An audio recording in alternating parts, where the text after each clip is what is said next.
Hello, I hope all is progressing well. My name is Kevin Dufresne. Welcome to I Don't Know. We can talk about it, where we discuss myriad of topics and, of course, approach each topic reasonably, engaging in civil discussion. We're going to jump right in to our first topic, which concerns the use of AI in school.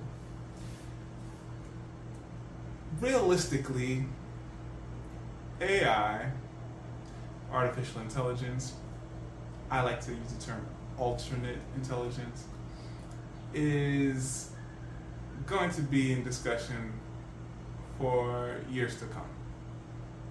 A natural integration because AI is more so at the forefront, at everyone's fingertips, than in the back room with engineers in a niche capacity. AI is becoming user-friendly for masses. So in the article, we're looking at a pro-AI stance in academia. Of course, in reading the article, one must respect the potentials. I say so because approaching the topic without bias is important. Noting from a previous conversation how AI, artificial intelligence, or alternate intelligence, is now simply more flexible in a different form than might be apparent to individuals that have come across such technology. I like to use the reference of video games, like Jumpstart in education. How when a person wants to go and learn a particular area, the avenues available for the person to engage in AI is set. Artificial intelligence, though in the sense of a video game, is set within parameters of a game. And that game can lead one to learn in various ways, at various levels of whatever the topic is. So, is AI going to be practical? Is VR going to be practical? There are realms in academia in which these resources can be practical. They're very practical. Making a 3D model is going to have similarities and differences depending on the parameters in which one makes the model. If a person makes a physical model with clay or whatever substance a person likes to use to design versus an individual that likes to use a digital design in which one can transfer to a laptop or so, the parameters of learning and creation are very different, clearly different. What will be most suitable for each individual, of course, will vary depending on each individual, though science does lean toward the physical realm concerning development. Well-rounded human development occurs in the physical realm, meaning that individuals will be able to develop better as a human on a psychological, cognitive level deeply in comparison to working digitally. Spatial development is a wonderful science, which I love to encourage people to continue to embrace, because spatial development is that which young children receive training for in my upbringing, prior to a lot more mediums of distance, I like to call them, electrical devices that create somewhat of a dissonance from the real world, though becomes like a middle ground for the real world, realistically a multi-ground for the real world, which is the world that is tangible and solid and physical. So I support advancing technology, though I do respect advancing technology responsibly. Considering AI, like I consider any technology, considering VR, I think approaching mindfully individuals' learning capacities is necessary, because one may find amazement in the technology that may not be completely relevant for a particular individual. Is AI really now at a point in which the spread can be for everyone? Arguably, though we're going to enter a discussion about how technologies vary not only per individual intentions, though vary depending on parameters of growth before intentions. And we're going to get into the next article to really get into the discussion here about TikTok as a tool, a resource. Is TikTok all artificial intelligence? To a degree, yes. Is TikTok alternate intelligence? Yes, an avenue for alternate intelligence especially. What makes TikTok valuable? Well, of course, growing in the digital realm in a way that's connecting so closely to the physical realm. I say so closely meaning just popularly, primarily, being a go-to asset for individuals. The resource aspect of TikTok is in community, relevance, and learning myriad forms. What is the difference between going to the Discovery Channel that might be showing a show about makeup and an individual knowing that show has relevant information, so clocks in for that show to gather the information, versus PD, professional development, in which any receiving the support can engage with to learn.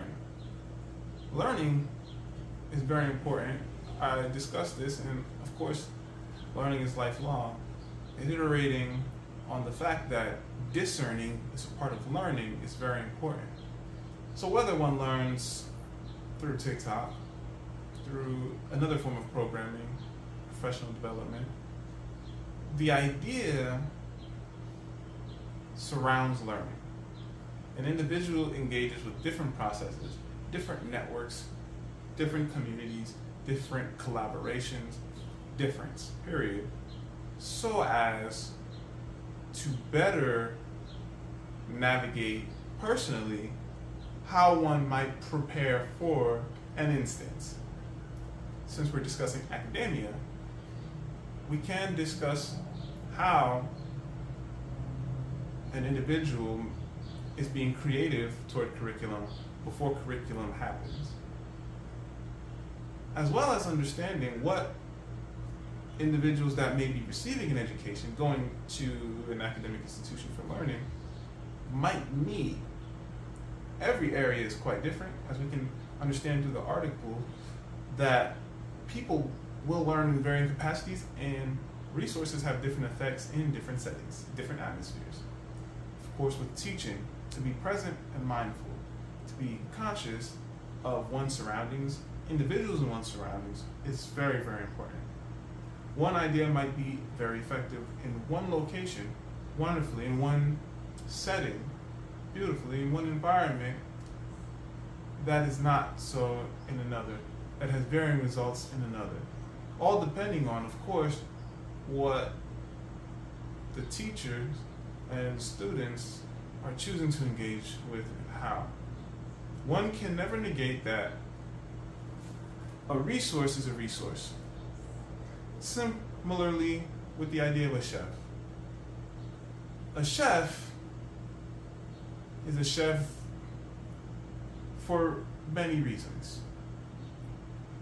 An individual that can cook may cook better than a chef and offer advice that the chef finds very suitable. Though the chef might really be good at only so many things as a chef. Even with the proper ingredients, recipe, methods that help navigate to ensure the meal is a certain way, there might be one little aspect that the chef is able to offer differently with what the chef brings to the table versus another. Whether that be a tool, whether that be an atmosphere, advantage. The idea is that each experience differs, though each may be relevant differently. Now, the chef might be serving an audience that loves what the chef offers. The other individual might be serving what others appreciate as well. If the two switch locations, varying results might happen. The idea is that the communal aspect is apparent. People are exchanging ideas. Acknowledging resources are relevant, though the processes of being in the position vary much if one is not a chef and one is a chef, depending on the settings. Why am I bringing this up? Because it's similar with teachers, individuals teaching through these different mediums like TikTok or an other third party that has information for someone to purchase to learn more. One can learn in myriad forms, though the other aspect of the conversation is what will one bring to the field that is different, that may extend beyond oneself, which in academia makes a very noticeable stance. So, going with research that is valuable, that's already existing, that one is discovering,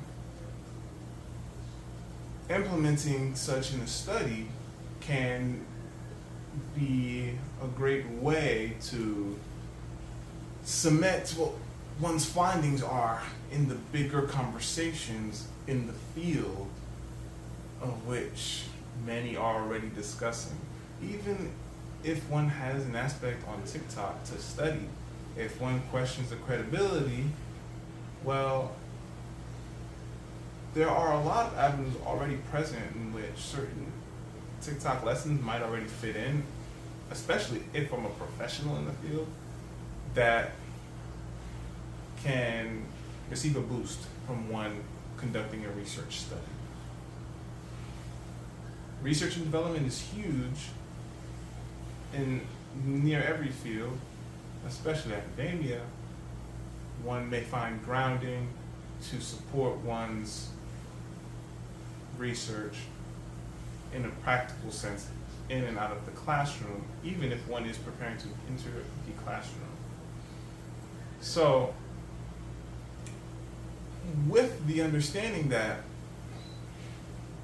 communities and networks are important and conversations within the field of context can be very relevant and receive different groundings, as well as different supports on different groundings regarding the avenues, especially one approaches in a sense that is informing the different grounds and fields. We can continue on to understanding that perspectives are important in learning. Creativity is very important in learning.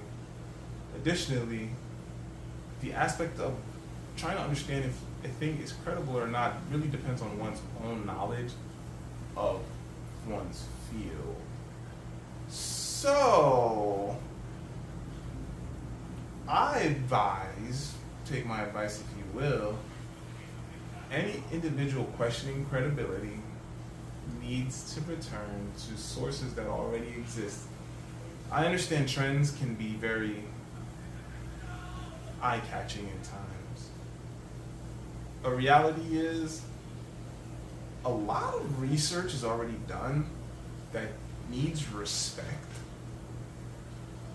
And when I say respect, not that someone needs to simply just gawk at it and say, oh my goodness, let's bow down to it, but respect in the sense of acknowledgement.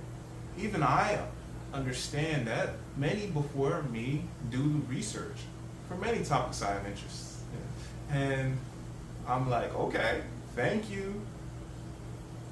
And I think with the way attention is developing in modernity, of course this varies. There are many people doing exactly as I am discussing right now. Informing the fields, digging into research many years prior to now.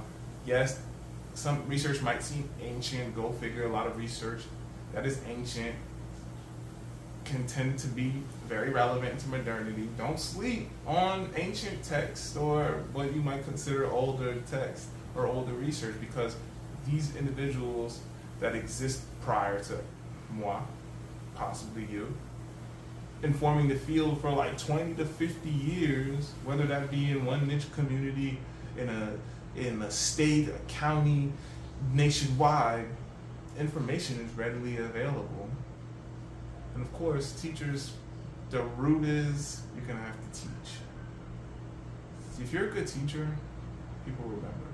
Do I remember all my teachers? Pretty much. I think teachers do an awesome job when a teacher does an awesome job. And I think that is very valuable, and I appreciate such. Especially growing through, being able to reflect on which courses I remember finding valuable and helpful.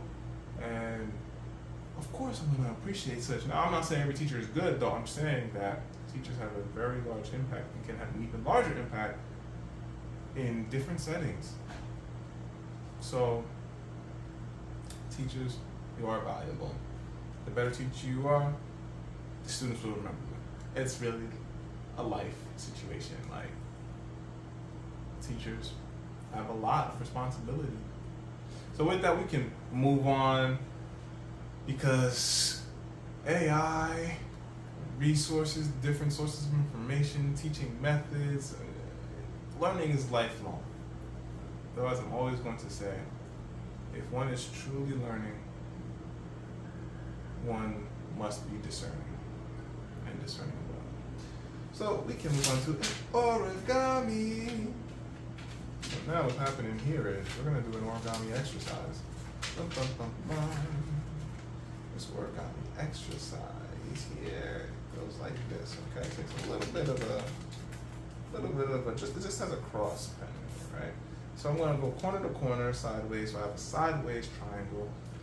The base is the center, it's long, as you can see. Now, the next step is to basically fold in. So we're going to fold in an edge into the center of this origami piece. What are we making today? If you're wondering, we're going to be making a bit of a yacht, if you will. A yacht. So it's like this. This folding is happening here. So now that this portion is complete, we're gonna do a fold up. So we're gonna take this point and we're gonna just fold it up to the top, okay? So literally folding one point to the other point. And I like to say from the long side, we're going up. So the long side means the point that are still extending from the beginning. You see that? Boom. So it's pointing up here. Okay, the next thing is to make the flap meet in. We're gonna make this flap meet in, an edge meet in from the back. So you can see that. So that's how the flap is meeting in. Okay, so then we have this edge right here, and we're just gonna make this edge meet in right here. So now we have both edges meeting in the middle, right here. And just so you can see how it is, right here, see that? Right here, and right here. So it goes up, my diamond here. Okay? The next step is to bring one flap down. So this flap down here, we're gonna bring this flap down as much as we can. That's what we're gonna do. Just gonna bring it down. See? And so what we have, when you bring the flap down, is, look, you see that? This is the flap. It's upside down, but like I'm bringing the flap down. So remember, it was up here, just folded that point all the way up. Now, bringing this flap down here, and then just gonna set it up like this. Boom, bring it up halfway. Okay? So here's the tricky part. The next part is, this is an origami yacht. So the whole idea is to have this little portion here spinning up here a little bit. So I just take my little finger, my pinky finger here, and just curl it up. That's it. It's a nice little curl, and boom, voila, I have an origami yacht. What's cool about origami yacht is, I think it's gonna be easier to float than a boat, even a flat boat. Though similarly to the Lotus, the origami yacht with some wax on the bottom, like candle wax, can float longer. The idea is to let it dry for a bit. So think mindfully if you want to attach anything to it. A nice little candle. Make sure it's light. Remember, origami paper is light. So be mindful of what you used to fold, be designed with, and then have fun being creative with it. Alright? Origami yachts. Oh, lovely. I love origami. So, recently in theaters, I watched 3 films. The first film I watched concerns a kraken, a teenage kraken that I like the film. I think the film is fun to watch, especially on screen. The action scenes can be a bit slow, though I really enjoy the social dynamics in the film. The teenage kraken basically entering puberty or krakenhood, and her relationship developing with her crush, and that little cute crush to crush situation happening, and of course other high school dynamics. Well, we're looking at a really wonderful artsy film to me, with the dialogue and the social aspect. It's just goofy and fun, light, touching, though contains a few slow animation parts which might feel like what, though makes sense because we're considering size of these entities fighting. So we have this familial story, the history of family, the generational developments, how one family is in one location, how one family is in another location, the connections that are very empowering for women. This film, I think, is empowering for women.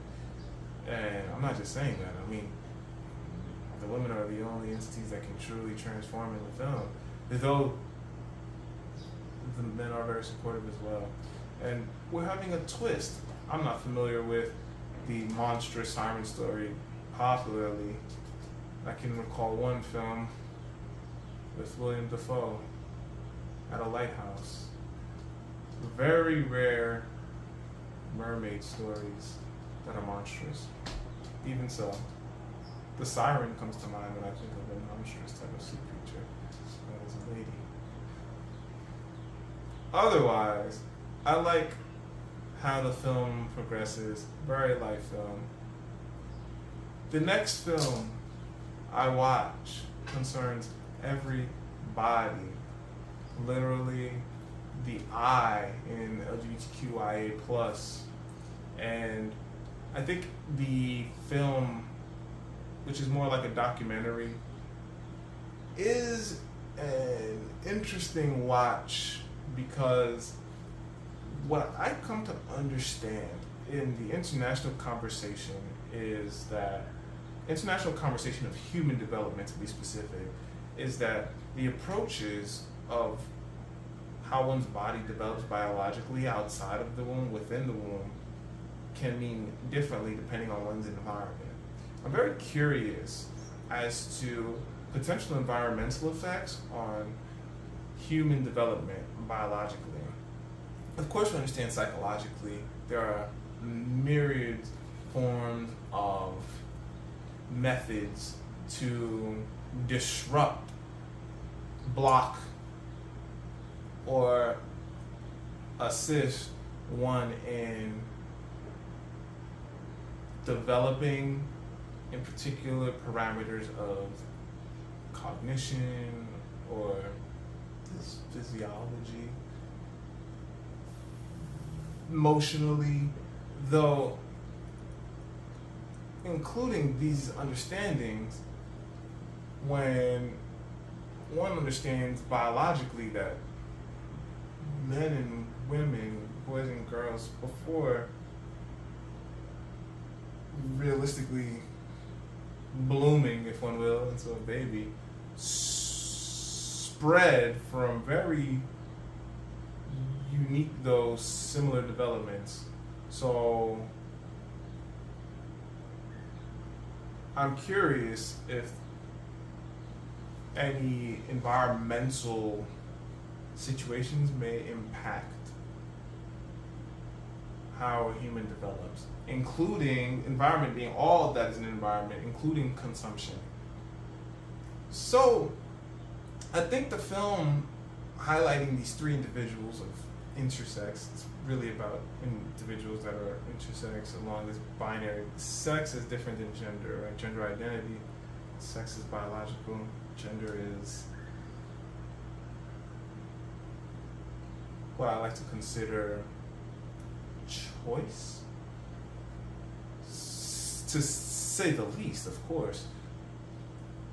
And so we're navigating more so sex versus gender identity in the film, acknowledging problematic situations in hospitals years prior, as well as acknowledging the informants of human developments. The film really surrounds John Money's errors and really attacks one of his major studies.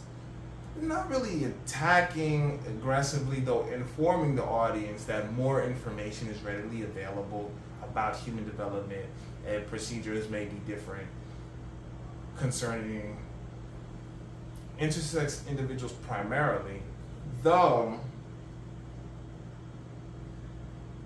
in relation to human development biologically. The film is really highlighting that different types of people exist in the world, different biologies exist in the world. Now, what I think is really important concerns the reality that we're not looking at new information, and I cannot speak for everyone. So I have to let everyone understand that from one that does a lot of research because I just have an interest in human development, historically, evidence is present to show humans are very different. We're really entering political senses of gender identity and sex, more so now, due to, I like to think,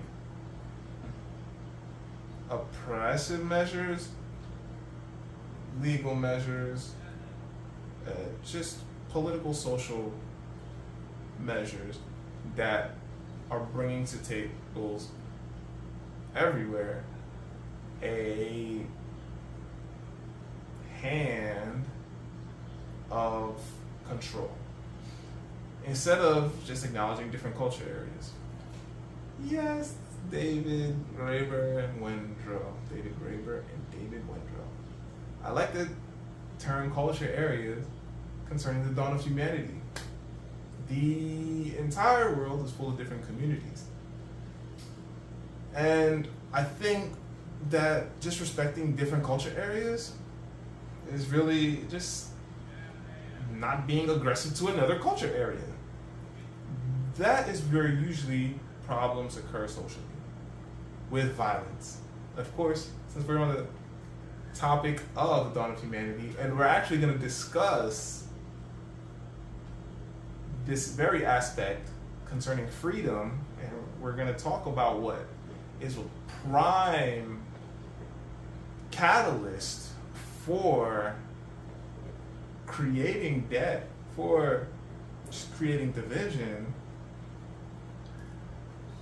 When we talk about the book Debt, the first 5,000 years by David Graeber, a lot of concerns violence. The reality is, if every individual just is able to say hi, how are you doing, then have civil discussions, understand what one wants respectively. I don't have to bring this aspect up. When I say respectively, I'm just going to pinpoint to one area which makes a lot of sense, like dating, for example. One of the intersex individuals mentions how many individuals find her attractive before understanding her biologically. The engagement may seem strange if one asks particular questions concerning biology prior, though may not be so more now, because individuals are putting a lot on the table prior to even meeting. Like pronouns, for example, is one aspect of putting one's information on the table. I bring this up because in the documentary-ish film, one intersex individual mentions not putting the I being he, being she, her, they, them. It's like being able to be in and out, though being biologically X, Y. So without acknowledging so in a dating app, though it's matching, to me, feels like a very tight line that one does need to discuss. Because what if the individual meets someone, relationship is wonderful, then one person wants a child, for example, though one is not able to produce a child, then one is curious as to why. Then it's like, oh, it's like, whoa, there are a lot of dynamics. So I think respecting culture areas is very valuable. I understand. It might seem divisive, though I'm not being violent. What I'm saying is, each culture area is very different. I understand, for example, individuals that are bisexuals find that attraction between both sexes may be integrating in different parties. Though there might be individuals that are just purely heterosexual, cisgender, cis-sex, heterosexual, in a very heteronormative world, very happy, and respecting the boundaries is fine. I think just letting be is fine. I think what happens is when people attack to say, oh my goodness, you're this phobic because remember, understanding and ignorance are very difficult to navigate without a discussion. So good communication is important. So I think when people make stances of aggression versus stances of defense, we're looking at very different dynamics. Because a stance of defense is not passive aggressive. A stance of defense meaning, well, don't attack me because I'm a heterosexual. It's very different than saying, I'm a heterosexual and what you're doing is wrong. We're looking at very different dynamics, correct? So the reason why I bring this up, again, like I said, is because it's one of the areas of biology that when discussing LGBTQIA plus anything, and I have to just say like anything that concerns sex and gender, especially when it becomes about human interaction, we have to look at the other situations, the other catalysts for why these discussions are important. For example, the bathroom situation. It seemed like a big deal because realistically, the bathroom situation is a big deal. Here's why. And I'm sure many have come to understand this. Though, when the biology comes to play, it's quite different. What I consider most is not biology, but more so mentality. So what is happening with psycho developments of each individual that is within the parameters of the restroom, using it, what ages. These are the types of things I think about. Not the biology. It's about what's happening psychologically. We, as a society, dare I use this term before I even use this book, before we have this discussion, I'm just going to say, humanity at large navigating respectfully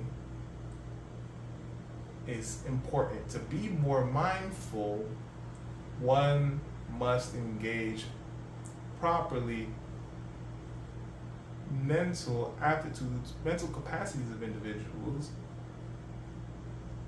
So not as to simply prepare, though to be mindful of other culture areas that are not being aggressive, though just are what the culture areas are.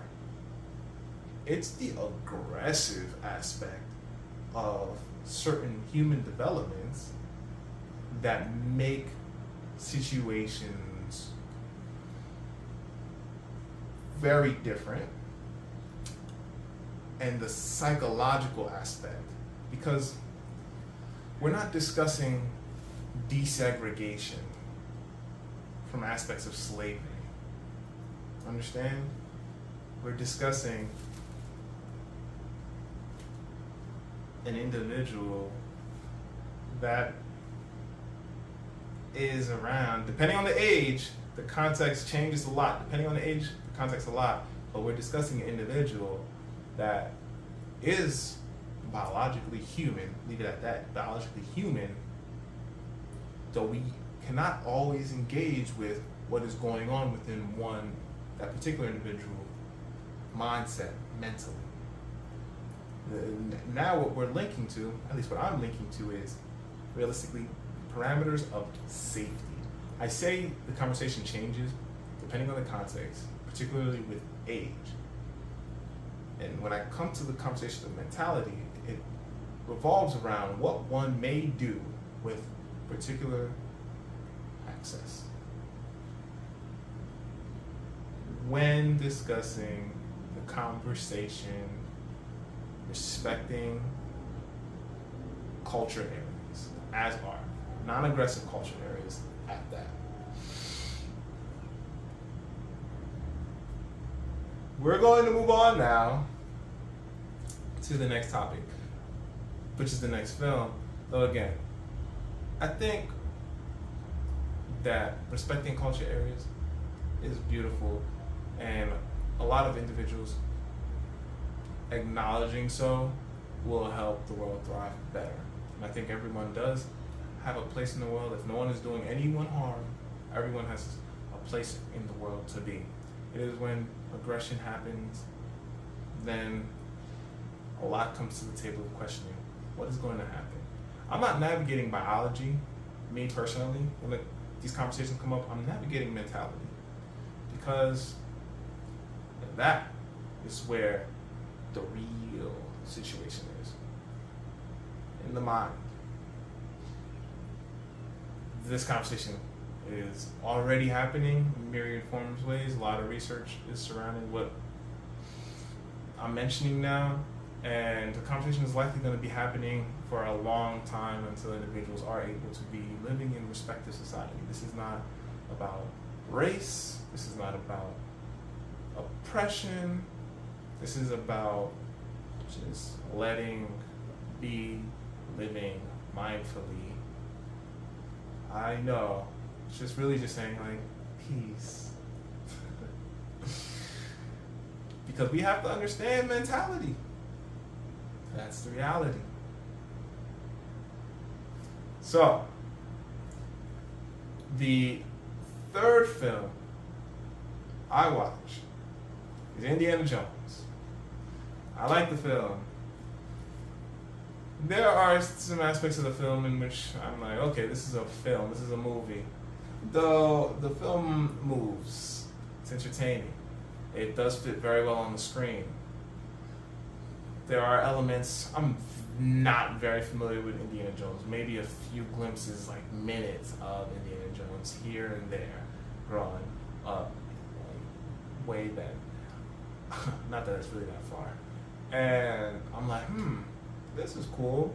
This is a movie, for sure. Though the action keeps moving, we're looking at aspects of time travel, engaging together in this adventure to basically reconnect with all the situations that matter, to like Indiana Jones. What brings Indiana Jones to life after he's experiencing the loss of his son, and of course he's going through a divorce, and he meets his goddaughter again, and she's just as lively as Indy, and her father having a relation with Indy brings them all even closer, especially since she recalls the conversation Indy has with her father when younger, so she's already in the world of adventure.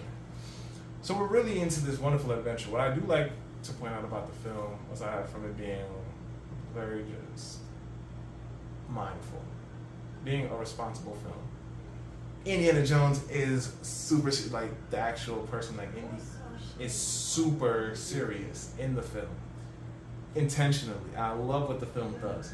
When the situations happen in the film, like Indy's like understand the calamity of the situation that you're laughing at. Even I, in the film, laugh at a particular point, and I'm like, oh, that's crazy, because it's a huge learning lesson for the youth in the film. And I'm like, I'm not going to spoil the film.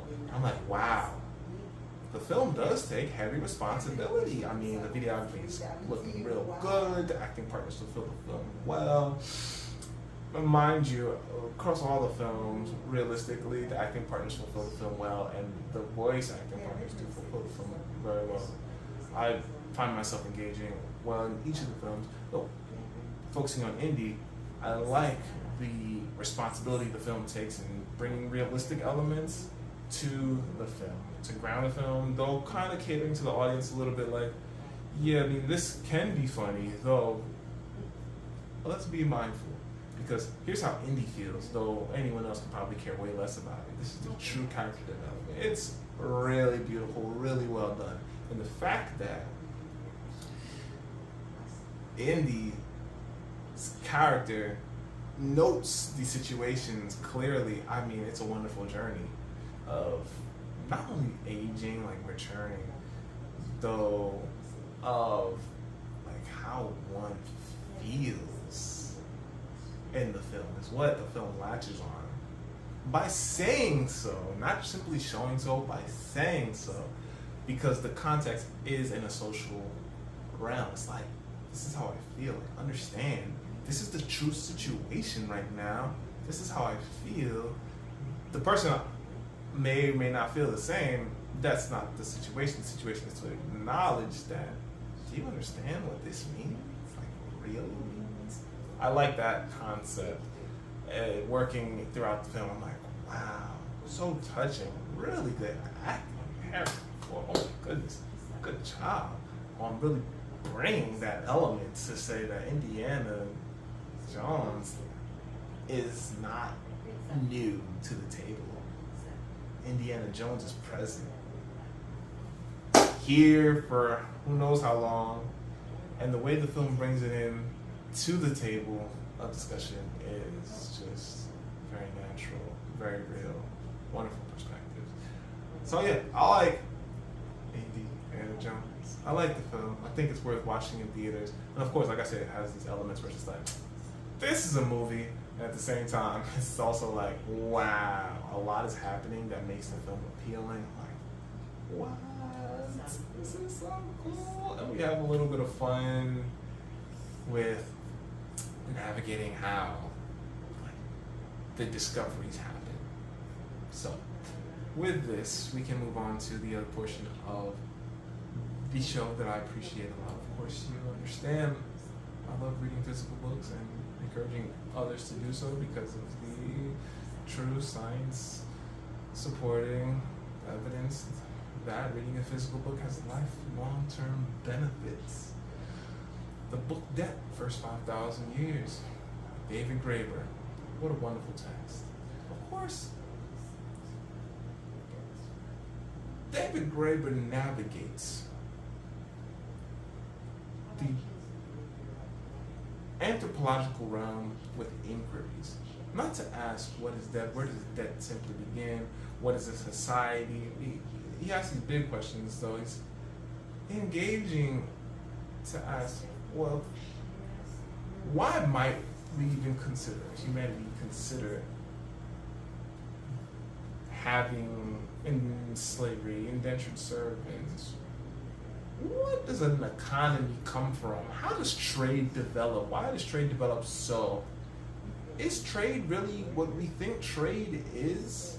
If we consider the timelines, if we consider the economy in these particular areas, if we look at culture areas and ask ourselves, well, what do these culture areas find valuable? How can this even be valuable to anyone else in another culture area? What is the relevance here if one area, culture area, needs shoelaces, though the nearest bartering culture areas offering seashells because they're a seashell community? So how does trade work? So we learn so much, we being hopefully the other readers aside from me and David Graeber, we learn so much through the inquiries of debt. Like, why does debt exist? What does debt mean? It gets deep because it's not just in the sense of money or coin. Values come to play, and we're really the audience, the ones that are paying attention, and my goodness, such valuable information, looking into a true scope of what creates an economy. We receive a wonderful historical lesson, though, through anthropological means. So we're looking at all the data and evidence available in this, not just on a timeline, but we're looking at the tools and resources available, as well as plenty of qualitative and quantitative evidence to show that when we're looking at what debt is today, we have to be looking at what debt means. Whew. When we're looking heavily at credit development, it's so wonderful how important credit really is and how relevant credit really is in the grand scheme of a conversation of debt. It's really like saying responsibility is important. The problem concerns violence. When violence becomes a part of a conversation, violence impedes on freedom. When we have oppressive entities, individuals experiencing oppression are in a different value system, just as the oppressors are in a different value system. So, respectfully,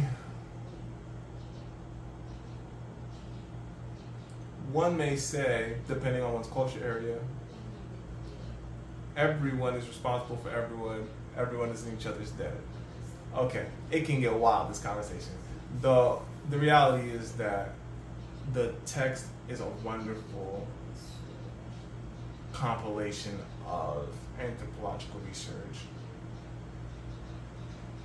in a well-rounded form so that individuals understand the bigger picture of, as I mentioned, not simply what debt is, but what debt means across various culture areas. As we continue to navigate forward, we, at large as a society, in terms of the global society, from my gatherings,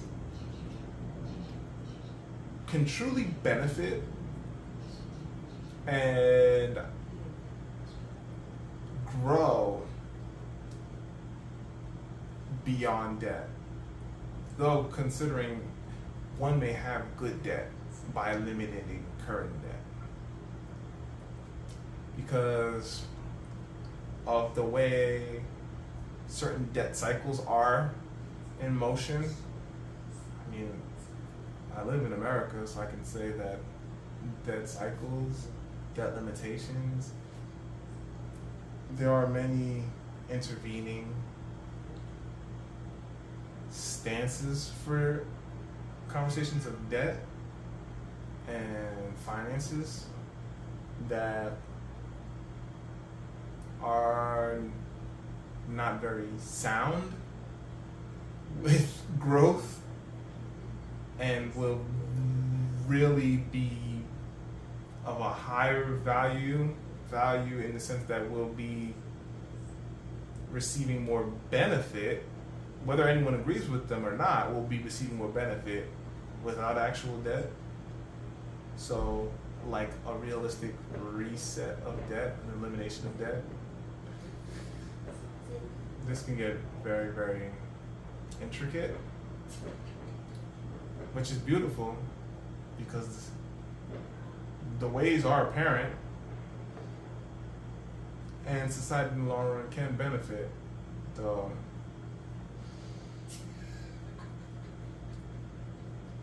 There's an avenue for anything. All right. Thank you for joining. I don't know. We can talk about it. My name is Kevin Dufresne. I hope all continues progressing well with the good you may be doing.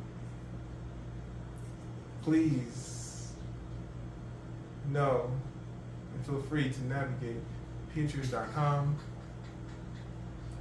to form of Pietro's works in tandem with I Don't Know, We Can Talk About It. Onward and upward, Kevin Giffen.